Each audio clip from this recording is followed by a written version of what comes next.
Does God exist? Are science and faith enemies? Your host for this series was an atheist who became a believer in God through his studies in science.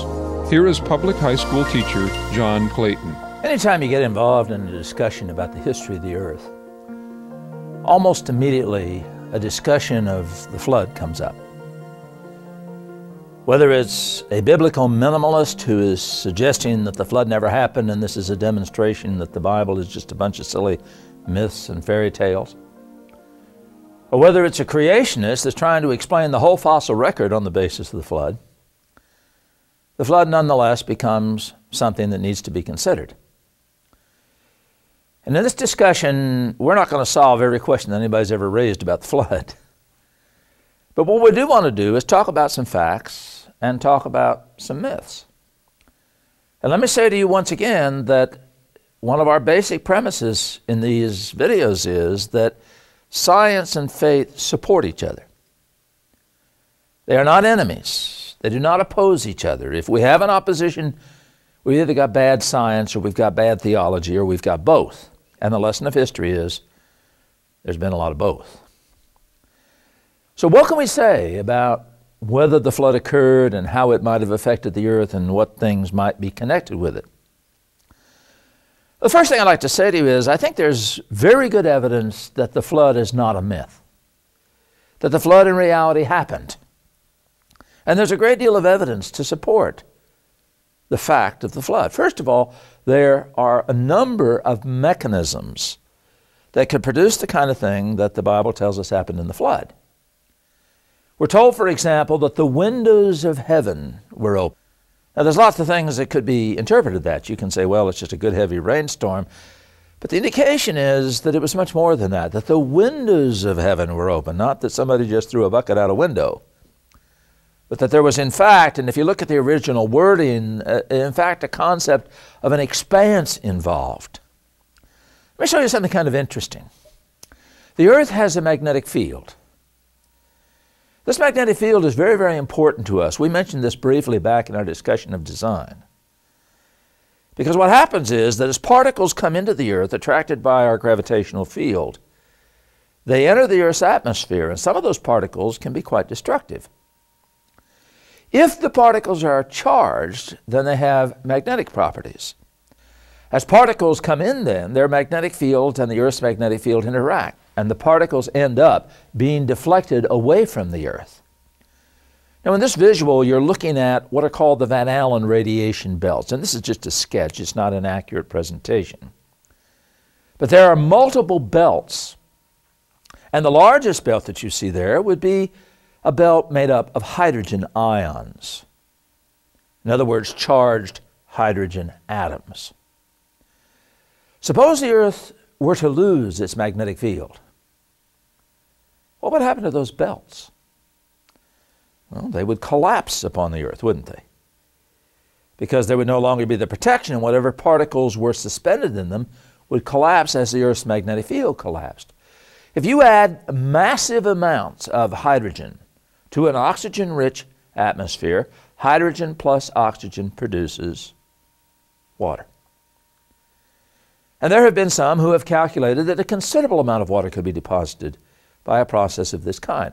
Has the Earth gone through magnetic reversals? The answer is, oh yes, very clearly. One of the erroneous arguments that the Earth is a young Earth is to suggest that, well, the Earth is losing its magnetic field, and if we had already been here, if it had been a long time in our history, we wouldn't have any magnetic field. But there are many places where the Earth's crust shows that naturally magnetic particles will point this way, and in a deeper part of the Earth they will point the opposite way, indicating that the Earth's magnetic field has flipped back and forth. So there are many mechanisms that could bring those particles down.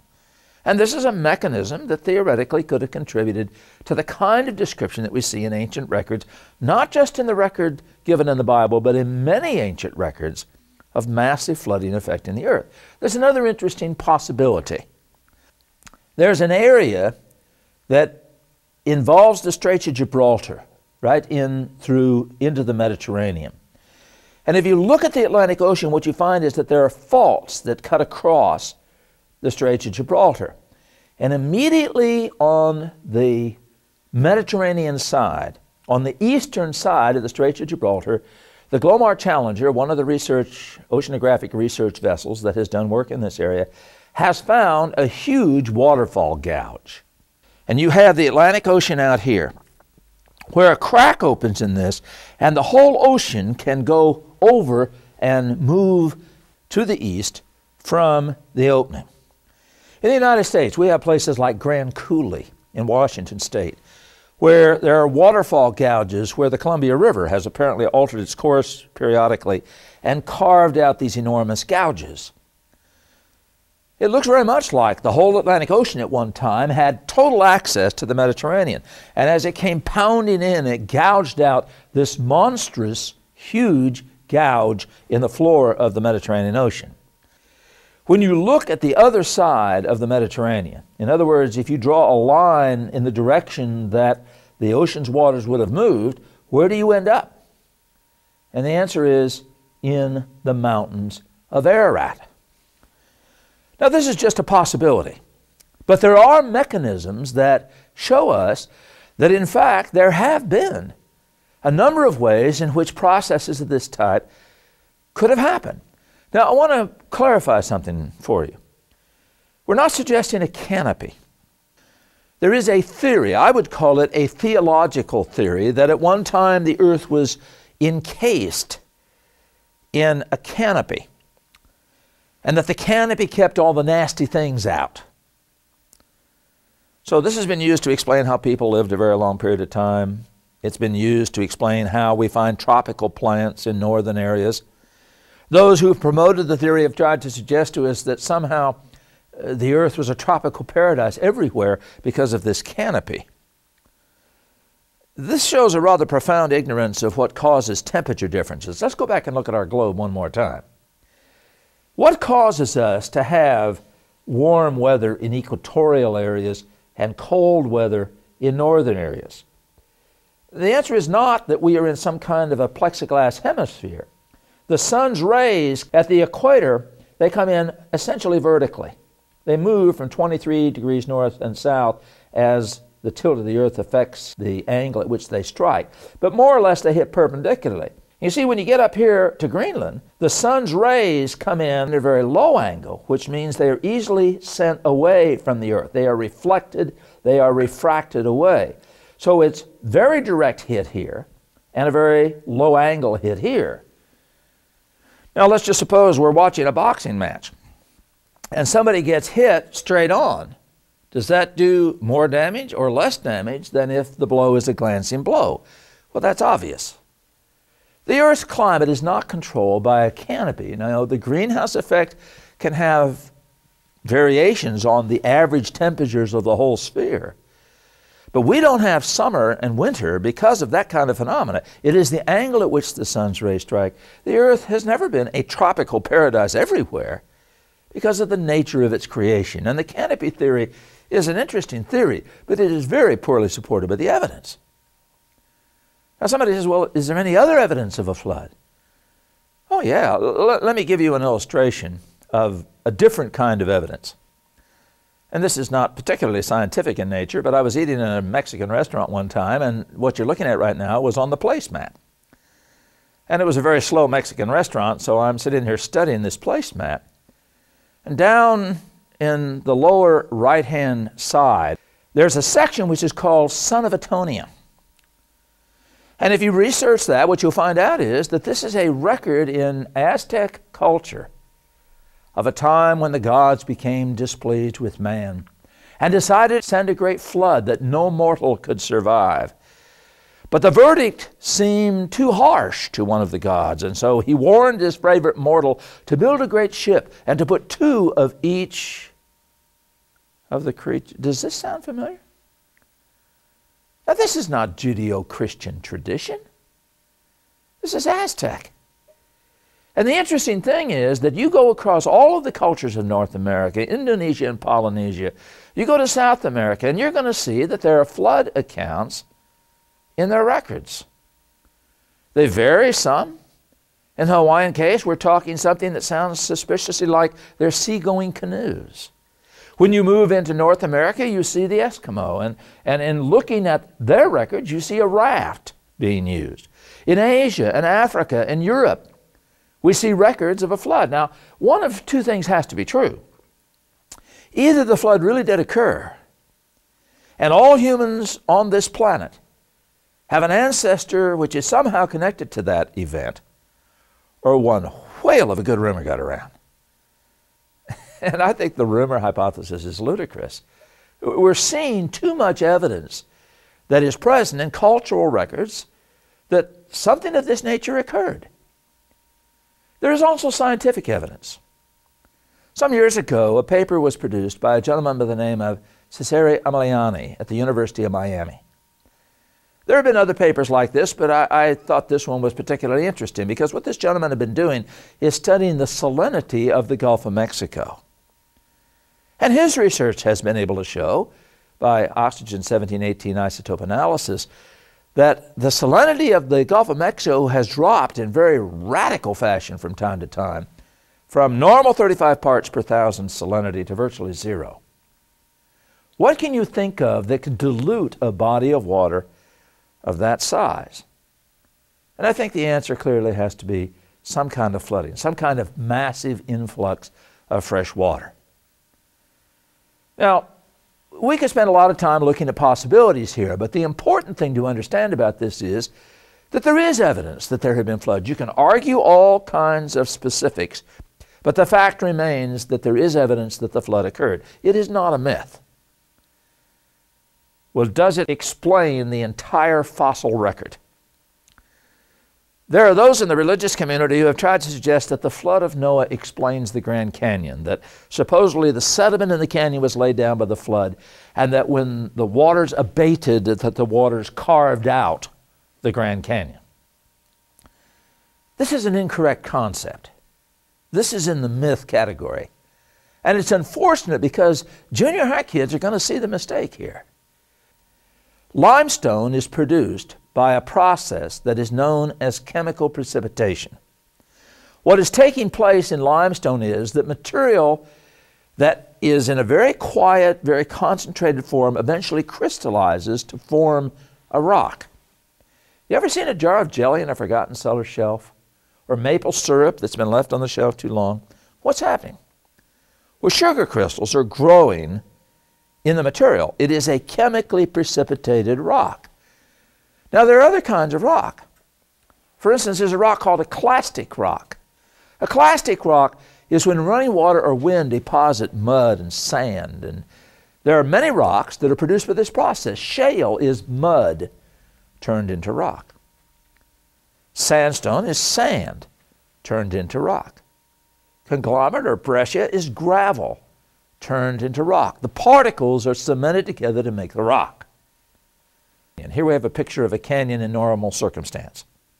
Water is flowing through the canyon. We have a flood, so massive amounts of water come through.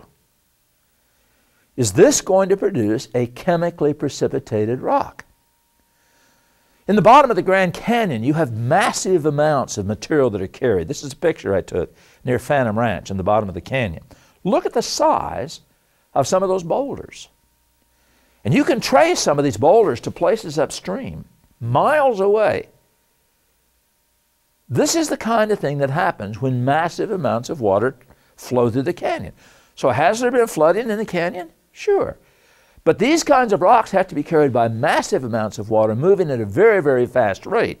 And this is not what is going to produce a limestone.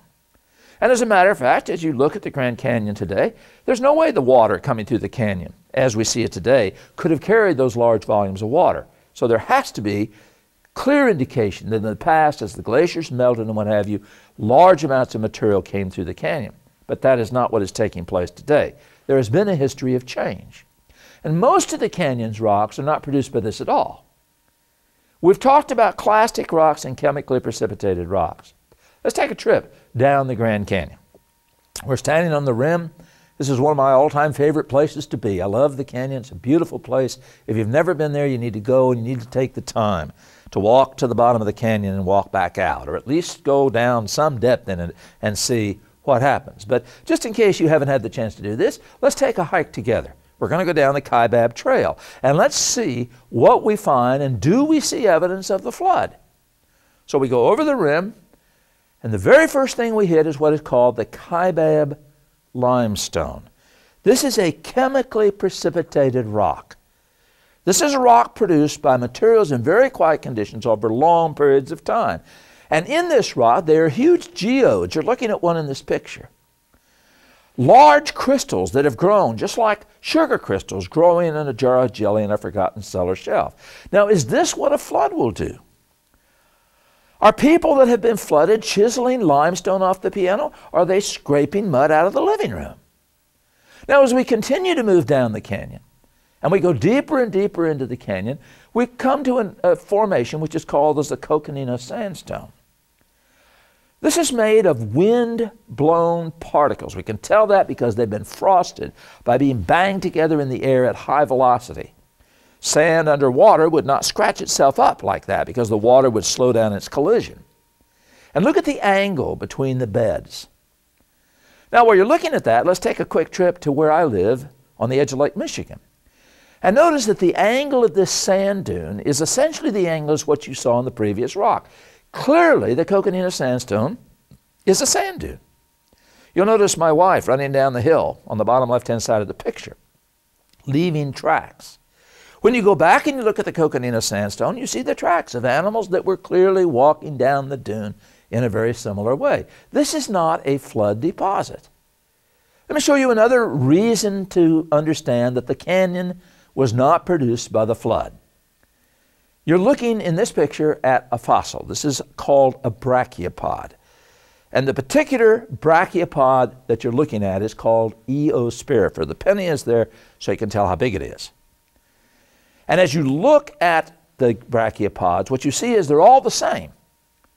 They're all Eospirifer. There's no other kind of brachiopod there, just Eospirifer. It's like finding a whole field of Cocker Spaniels. The place where we found the brachiopods on the top left-hand side there, let's go deeper into the canyon. Down at the bottom of the canyon, we see another ledge, and we go down to that ledge, and look what we find. Now, it's another brachiopod. It's a brachiopod which is called a Lenothyrus. The penny, again, is there so that you can see how big it is. These two brachiopods are about the same weight. They're very close to the same size, but they are radically different from each other. It's like finding a whole bunch of Cocker Spaniels in one place and finding a whole bunch of bulldogs in another. But is this what a flood would do? You know that the flood doesn't sort things out. The flood makes total chaos out of everything that we see. In recent years, there have been attempts to try and suggest that this could happen quickly. You're looking right now at Mount St. Helens. There are some huge canyons that have been carved on Mount St. Helens. And as we go up there and look at the mountain, we see that there have been incredible forces present on St. Helens. Trees were snapped off like matchsticks. The concussion was incredible.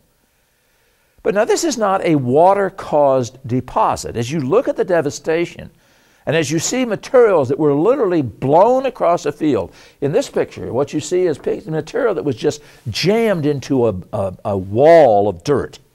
And you can see that there's all kinds and sizes. This is not something that is like the deposits we see in the Grand Canyon. But what people have done is that they've pointed out that there are huge canyons carved in the St. Helens area. You can see on the other side, going up towards the mountain, very large canyons, hundreds of feet deep, that have been produced. This picture is almost exactly 20 years after the eruption, in a period of 20 years. So the argument that has been advanced is that the materials that were produced in St. Helens tell us that the canyon could have been carved quickly. But is it valid to compare volcanic ash with limestone? A rock that we use to build buildings with a rock that you can crumble with your fingers? That's like making a comparison between steel and butter, warm butter, at that. It's important to understand that kids are going to understand the differences between the two kinds of rocks. Now, we've said that the flood occurred. We've tried to demonstrate some of the misconceptions that have been present concerning the flood. It did not cause the geological column. It did not produce the Grand Canyon. But there are still some questions that can be asked. Where did the water go? Well, first of all, there is nothing in the Bible that says the water was level.